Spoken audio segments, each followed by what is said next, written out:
একজন পরিশ্রমী পুরুষের পেছনে কখনোই কোনো হাত থাকে না, তাকে শুধু তার কাঁধে চাপিয়ে দেওয়া কিছু দায়িত্ব। একজন পরিশ্রমী পুরুষ কখনোই কাঁদে না, কারণ সে কাঁদের মতো তো সময়ই পায় না। জীবনের সবচেয়ে কঠিন যুদ্ধটা একজন পরিশ্রমী পুরুষ তার নিজের সাথেই লড়ে, চুপে চাপে, না বলা ক্লান্তি আর অপ্রকাশ্য দায়িত্বের সাথে। একজন পরিশ্রমী পুরুষ কখনোই হাল ছেড়ে দেয় না, কারণ সে জানে তার থেমে যাওয়া মানে তার পরিবারের মানুষের স্বপ্নগুলো ভেঙে যাওয়া।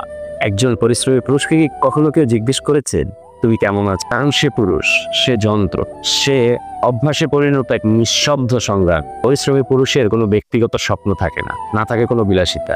তার স্বপ্ন শুধু একটাই, তার পরিবারের মানুষের স্বপ্নগুলোকে বাস্তবায়নের রূপ দেওয়া। একজন সংগ্রামী পুরুষ কখনোই কান্না করে না, চেপে রাখে বুকের মাঝে, কারণ সে ভয় পায় তার এই কান্নার শব্দে না জানি তার সংসারের দেয়াল আবার ভেঙে পড়ে। সে আরামও চায় না, প্রশংসাও চায় না, সে কেবল নিজের ঘামে ভবিষ্যৎ তৈরি করে যায় নিঃশব্দে। পরিশ্রমী পুরুষ নিজেই নিজের আশ্রয়, নিজেই নিজের ছায়া, নিজেই নিজের পথ। ভেঙে পড়ে গেলেও কেউ তাকে উঠানোর মতো নয়, তাকে উঠতে হয় নিজ শক্তিতে, নিজ পায়ে।